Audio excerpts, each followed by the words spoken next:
Hello everyone, কি খবর সবার? আশা করি সবাই অনেক ভালো আছেন। গতদিন আমি যখন ব্রেস্ট ফিডিং রিলেটেড একটা ভিডিও শেয়ার করলাম, অনেকেই আমাকে জিজ্ঞাসা করেছে, ডাক্তার নাকি তুমি, বা এই ধরনের ইনফরমেশন প্রোভাইড করছো, তোমার কি যোগ্যতা আছে? তাদের উদ্দেশ্যে বলা, আমি আসলে ডাক্তার না, আমি হচ্ছে একজন পুষ্টিবিদ, মানে ইংরেজিতে যেটাকে বলে নিউট্রিশনিস্ট।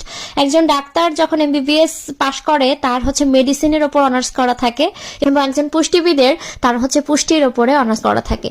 তো ডাক্তার যেহেতু আপনাদের কোনো রোগ ব্যাধি হলে যেমন ওষুধ সাজেস্ট করতে পারে, আমি পুষ্টিবিদ হিসাবে কোন রোগ হলে কি খাবেন, অথবা নিজেকে ফিট থাকার জন্য বা নিরোগ থাকার জন্য কি কতটুকু পরিমাণ খেতে হবে কি না খেতে হবে, এগুলো সাজেস্ট করাই হচ্ছে আমার দায়িত্ব। এখন বলতে পারেন আমার পড়াশোনা কি, আমি হচ্ছে নিউট্রিশনের ওপর অনার্স মাস্টার্স করা, এবং পরবর্তীতে পাবলিক হেলথের উপরে সেকেন্ড মাস্টার্স করা, এবং থার্ড মাস্টার্স করা ফুড কোয়ালিটি এবং সেফটির উপরে। শুধু তাই না, এই 13 বছর ধরে নিউট্রিশন রিলেটেড পড়াশোনা এবং 4-5 বছর ধরে এই নিউট্রিশনের উপর চাকরি, এটার উপর দিয়েই আছি। তো বলতে পারেন প্রায় 13-14 বছরের একটা এক্সপিরিয়েন্স আমার নিউট্রিশনের উপর। আমি আমার নিজের দখলের বাইরে এ ধরনের কোনো তথ্যই কখনো শেয়ার করিনি। আমি সাধারণত উচ্চশিক্ষার জন্য বাইরে আসলে যে ইনফরমেশনগুলো শেয়ার করি, এগুলো আসলে আমার ফিল্ড না। প্রফেশনালি যদি বলতে হয়, তাহলে এই যে নিউট্রিশনই আমার ফিল্ড।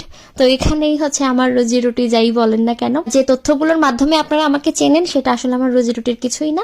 এটা জাস্ট আমি সোশ্যাল মিডিয়াতে কাজ করতে পছন্দ করি, সেজন্যই আর কি। That's all.